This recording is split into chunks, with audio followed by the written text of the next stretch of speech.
Deep thinking की इस video series में हम बात कर रहे हैं पतंजलि जी के अष्टांग योग के बारे में। उसमें से हम यम, नियम और आसन, इन तीन जो अंग है, मूलभूत अंग, उसके बारे में हमने अगले सेशन में बात कर ली है। तो उसके वीडियो भी अवेलेबल है, आप वो भी देख सकते हैं। इस आज चौथे सेशन में हम बात करने वाले हैं प्राणायाम के बारे में।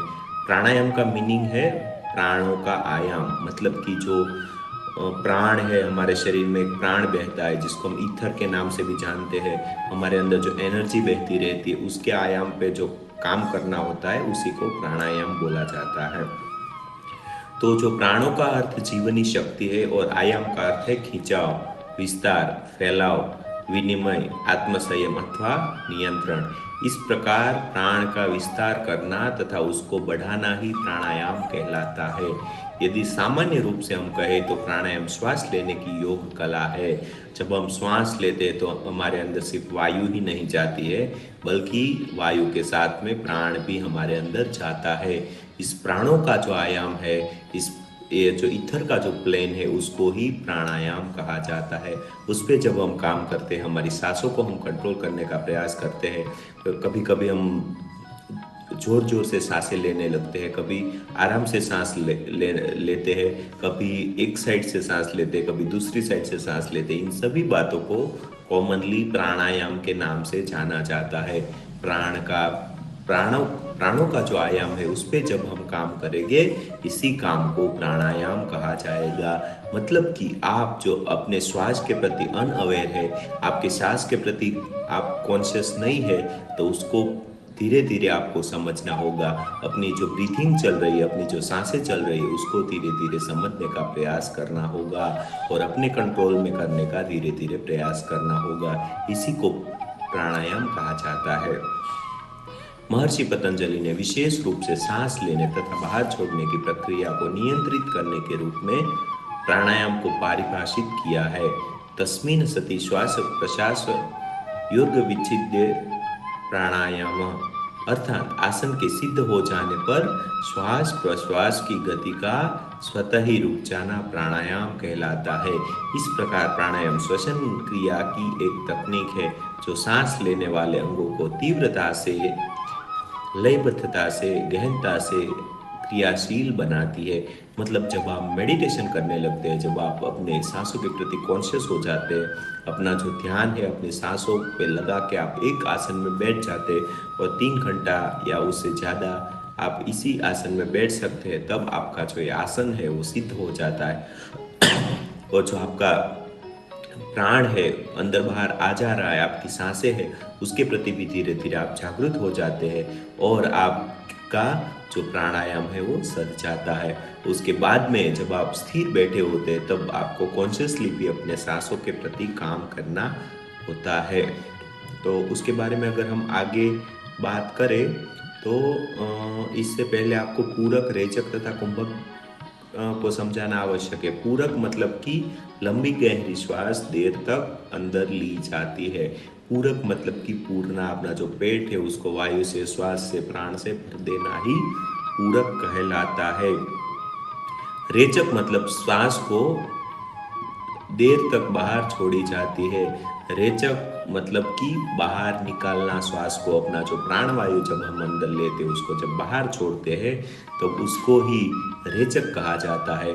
और तीसरा जो है कुंभक, मतलब कि सांस को अंदर लेके अंदर रोक देना, प्राणवायु को अंदर लेके अंदर रोक देना ही कुंभक के नाम से जाना जाता है।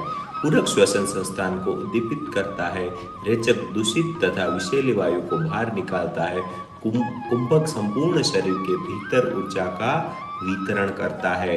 मतलब जब आप पूरक श्वसन करते हैं, मतलब कि आप शुद्ध प्राणवायु को अपने अंदर खींचते हैं, तब आपका जो उद्दीप आपकी जो एनर्जी है, आपका जो प्राण है वो उद्दीप्त होता है, क्योंकि उसको शुद्ध एनर्जी और शुद्ध प्राण मिलने शुरू हो जाते हैं। और जब आप रेचक करते हैं, मतलब कि सांस को बाहर छोड़ते हैं, तब अपने अंदर की जो ब्लॉकेजेस रहते हैं, अपने अंदर जो विषैली वायु रहती है, उसको हम बाहर फेंकते हैं। और कुंभक में क्या करते हैं, जब हम सांस अंदर लेके एकदम स्थिर तरीके से बैठ जाते हैं, सांस रोक के रखते हैं, तब क्या होता है, वो प्राण वायु अपने एक एक सेल, अपने एक एक कोश तक पहुंचती है और उसका जो उसको विनिमय करना रहता है, अच्छी चीजें कोश के अंदर भेज के जो बुरी चीजें है वहां पे जो विषैली वायु रहती है उसको कोश से बाहर खींच के वो धीरे धीरे जब हम रेचक करते हैं, मतलब कि सांस जब छोड़ते हैं, तब उसको सभी को बाहर निकाल देने का काम ये प्राणायाम से होता है। वो अपने आप भी होता रहता है, लेकिन हम कॉन्शियसली उसको देखते नहीं हैं, इसलिए कभी वो अच्छा रहता है, कभी वो बिगड़ जाता है। तो उसकी वजह से जब हम धीरे धीरे कॉन्शियसली उसको देखने के बाद में अपने कंट्रोल में ले लेते हैं, उसको समझने का प्रयास करते हैं, तब हम धीरे धीरे हमारे प्राणायाम को साथ लेते हैं। तो प्राण तथा मानसिक दबाव, मा, मानसिक दबाव तथा बौद्धिक शक्ति तथा आत्मा आत्मा तथा ईश्वर के बीच घनिष्ठ संबंध होता है। दोस्तों, जब आप डीपली इसको समझने का प्रयास करेंगे, तब आपको पता चलेगा कि जो ये आपका श्वास चल रहा है, आपका जो प्राण चल रहा है, यही आपको ईश्वर के साथ, आपको प्रकृति के साथ, आपको ये जीव सृष्टि के साथ जोड़ रहा है। दोस्तों, आपका जो भौतिक शरीर है उसको आपके सूक्ष्म शरीर के साथ जोड़ने का काम श्वास ही करता है। श्वास जब आपकी छूट जाती है तो आपका जो भौतिक शरीर है अपने सूक्ष्म शरीर से अलग हो जाता है और हम मर जाते हैं। इसीलिए श्वास को बहुत ही इम्पोर्टेंट कहा जाता है। जब बच्चा जन्म लेता है तब उसका जब पहली सांस चलती है, तब से लेके जीवन की शुरुआत होती है, और एंड में जब हम मर जाते हैं, तब हम लास्ट जब सांस छोड़ देते हैं, तब भी हमारा जो ये भौतिक शरीर है हमारे सूक्ष्म शरीर से अलग हो जाता है और सांस का एंड हो जाता है। इसीलिए सांसों को समझना, इसीलिए हमारे ब्रीथिंग पैटर्न को समझना, इसीलिए हमारे लाइफ में हमें प्राणायाम को ऐड करना पड़ेगा और इन सब से मिलने वाले फायदे हमें लेने होंगे। इसीलिए कहा जाता है कि ये जो आत्मा है और ये जो परमात्मा है, इन दोनों को जोड़ने का काम श्वास के द्वारा होता है। इसलिए हमें श्वास को समझना होगा। हमारा जो मेडिटेशन है, हमारा जो ध्यान है, हमें सांसों पे लगा के रखना होगा। ऐसे आप बैठ के दिन में कुछ घंटे ऐसा ध्यान कर सकते हैं, लेकिन उसके साथ में जब आप फ्री बैठे, जब आप कुछ काम कर रहे हैं, तभी भी धीरे धीरे थोड़ी थोड़ी देर के बाद आपको अपने सांस के प्रति जागरूक होना पड़ेगा कि आपकी सांस धीरे चल रही है, स्लो चल रही है, कि ज़्यादा चल रही है, फास्ट चल रही है। सभी बातों को आपको देखना पड़ेगा, तभी आप अपने प्राणायाम पे विजय पा सकेंगे। इस प्रकार प्राणायाम का उद्देश्य शरीर में प्रेरणा, प्रोत्साहन, नियंत्रण तथा ओजस्वी शक्ति को संतुलित करना है। प्राणायाम के बिना योग परिपूर्ण नहीं होता है। जिस प्रकार शरीर को स्वच्छ एवं शुद्ध करने के लिए स्नान का आवश्यकता है, इसी तरह मस्तिष्क को तरोताजा एवं शुद्ध करने के लिए प्राणायाम की आवश्यकता है। हमने हमारे अगले सेशंस में हमने देखा था कि हमारा प्राण शरीर है जो कैसे अशुद्धियां से भर जाता है। ये जो हमारा प्राण शरीर है, जो मनुष्य शरीर है, उसको साफ करने का काम प्राणायाम के द्वारा होता है। तो ये सभी बातों को हमें गहराई से समझना पड़ेगा और समझने के बाद में हमारी लाइफ में हमें इन सभी बातों को इम्प्लीमेंट करना होगा। तो धीरे धीरे हमारा जो लाइफ है, हमारा जो जीवन है, धीरे धीरे अच्छे अच्छे चेंजेस आने लगेंगे। तो अब हम देखने वाले हैं प्राणायाम के लाभ। तो प्राणायाम का अभ्यास करने से फेफड़े मजबूत होते हैं, हमारे जो लंग्स होते हैं वो जीवन का एक 3-4 जो मेन ऑर्गन है उसमें से एक है लंग्स। उसको अच्छा मजबूत बनाने के लिए, हमारे फेफड़े को मजबूत बनाने के लिए प्राणायाम का अभ्यास करना बहुत जरूरी होता है। अधिक से अधिक मात्रा में शरीर में ऑक्सीजन पहुंचती है, मन की संचलता दूर होती है, प्रश्वास की धारा के साथ शरीर के विकार निकलते हैं, शरीर और मन की शुद्धता होती है। प्राणायाम के द्वारा भावनाएं नियंत्रित होती है, जो कि स्थिरता, एकाग्रता तथा मानसिक संतुलन प्रदान करती है। प्राणायाम के अभ्यास से साधक के फेफड़े की क्षमता बढ़ जाती है और अधिकतम वायु संचार करने से फेफड़े सक्षम होते हैं। इन सभी बातों के हमें बेनिफिट्स मिलते हैं, जैसे कि पहले हमने देखा हमारे लंग्स मजबूत होते हैं। दूसरा ये है कि अधिक से अधिक मात्रा में हमारे शरीर को ऑक्सीजन पहुंचती है। दोस्तों हमारे जो एक एक कोश होता है, एक एक सेल होता है, इन सभी सेल्स को ऑक्सीजन की ज़रूरत होती है। अगर हमारे शरीर को हमें हेल्दी रखना है, निरोगी रखना है, स्वस्थ रखना है, तो हर एक सेल के पास अच्छे से खाना मतलब कि ऑक्सीजन उसको पहुंचना होगा, तभी वो सेल अच्छे से रह पाएगा और अपना काम कर पाएगा और ये शरीर अच्छा रह पाएगा। तो इन लास्ट से लास्ट सेल तक ऑक्सीजन पहुंचाने का काम जो है वो प्राणायाम करने से सुधरने लगता है और धीरे धीरे वो अच्छा होने लगता है। तीसरा है मन की संचलनता दूर होते। दोस्तों जैसे ही आप बहुत ज़्यादा आपका दिमाग चलने लगता है, जैसे ही आप अपने विचारों को काबू में करने का प्रयास करते हैं, वैसे आप कॉन्शियसली देखेंगे तो आपको पता चलेगा कि जितना आप अपने मन को काबू में करने का प्रयास करोगे, उतने जोर जोर से विचार आने लगेंगे। तो उसका एकदम अटूट सॉल्यूशन है कि अपना जो ध्यान है, अपना जो मन है, उसको सांसों के साथ छोड़ दो। जब आप अपने ब्रीदिंग पैटर्न को देखने लगते हैं, तब अपने मन में धीरे धीरे विचार है अपने आप ही कम हो जाते हैं और जो हमारे मन की संचलता है वो धीरे धीरे दूर होने लगती है। ये जो हमारा माइंड है उसको मंकी मतलब कि बंदर भी कहा जाता है। जो बंदर जैसे उछल कूद करता रहता है, वैसे वैसे हमारा मन भी उछल कूद करता ही रहता है। उसको जितना तेजी से आप दबाने का प्रयास करोगे बंदर की तरह, वैसे ही हमारा जो मन है वो जोर से उछल कूद करने लगेगा। लेकिन जैसे बंदर को हम कुछ उसको अच्छा लगने वाली चीज़ हो वहाँ पे लाके उसको रख देते हैं, तो वो जैसे वहाँ पे बन जाता है, वैसे ही हमारा माइंड जो है, हमारा मन जो है, हमारी सांस पे लाके अगर रख देते हैं तो हमारा माइंड हमारी सांसों के साथ जुड़ जाता है और वहाँ पे बैठ जाता है और उसमें विचार आने कम हो जाते हैं। इसीलिए मन की संचलता जो है वो दूर होती है। आगे का मुद्दा है प्रश्वास की धारा के साथ शरीर के विकार बाहर निकलते हैं।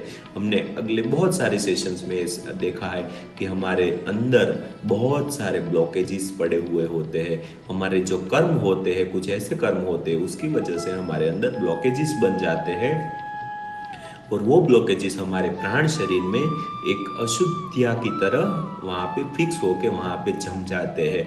उसको क्लीन करने का काम प्राणायाम से शुरू होता है। धीरे धीरे आप प्राणायाम के प्रति जागरूक होते हैं और प्राणायाम के प्रति काम करने लगते हैं, वैसे वैसे आपके अंदर के ब्लॉकेजेस है वो धीरे धीरे कम हो जाते हैं और दूर हो जाते हैं। अगला है शरीर और मन की शुद्धता होती है। शरीर की शुद्धता तो होती ही है, साथ में जो हमारा मन है, जो प्राण शरीर और मनस शरीर के बीच का जो एक दूरी है, उसको भी धीरे धीरे वो शुद्ध करता है। जो प्राण शरीर में शुद्ध बहने लगता है तो हमारा भौतिक शरीर भी उसको शुद्ध करता है, भौतिक शरीर भी खिलने लगता है। अगला मुद्दा है प्राणायाम के द्वारा भावनाएं नियंत्रित होती है, जो कि स्थिरता, एकाग्रता तथा मानसिक संतुलन पैदा करती है। जब हम सांस के प्रति, ब्रीदिंग के प्रति कॉन्शियस हो जाते हैं, प्राणायाम अच्छे से अच्छा करते हैं, तब हमारा इमोशन भी हमारे कंट्रोल में धीरे धीरे आने लगता है, क्योंकि हम उसके प्रति भी जागरूक होते हैं। सब चीज़ें हैं वो सांस के थ्रू ही बहती है, ब्रीथिंग के थ्रू ही बहती है। तब जब हम ब्रीथ के प्रति कॉन्शियस होते हैं, तब पूरा जो हमारे अंदर जो भी चलते हैं वो सब बातें हमारे अंदर, उसको हम कॉन्शियसली तरीके से देख सकते हैं। मतलब कि अंदर आने वाला हर एक इमोशन को हम देख सकते हैं। अगर देख सकते हैं तो उसको कंट्रोल भी कर सकते हैं।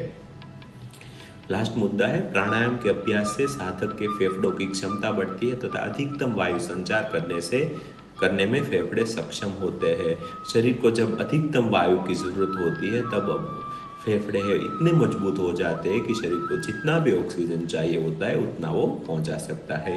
इसीलिए कहा जाता है कि अगर आप प्राणायाम को जीवन में ऐड करते हैं तो आपका आयुष्य भी बढ़ता है, आपका भौतिक और प्राण शरीर की अशुद्धियाँ दूर होती है, उसमें अच्छाइयाँ बढ़ती है और आपका जो जीवन है, जीवन काल है, वो भी बढ़ता है।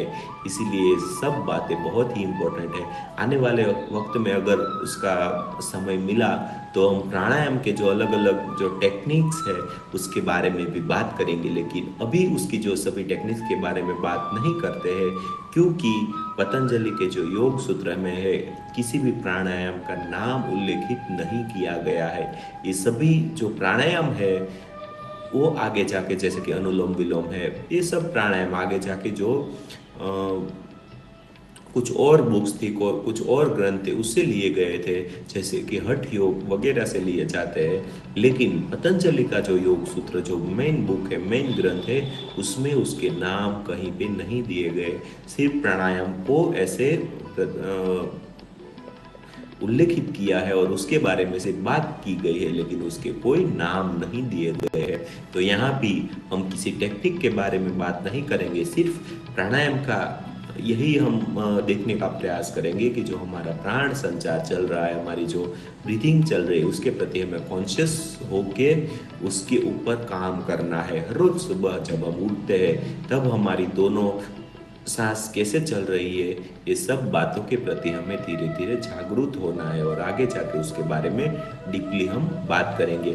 तो आपने इन सभी बातों को इतने प्यार से समझा, सुना, उसके लिए आप सभी का बहुत बहुत धन्यवाद। हमारा जीवन आगे जाके उस परम तत्व से धीरे धीरे भरने लगेगा और हमारे अंदर बैठा उस परम तत्व वो जल्दी से जागरूक होके हमें सहायता करे, इसी प्रार्थना के साथ थैंक यू सो मच। आपका बहुत बहुत धन्यवाद। Please don't forget to join us on building. Thank you so much.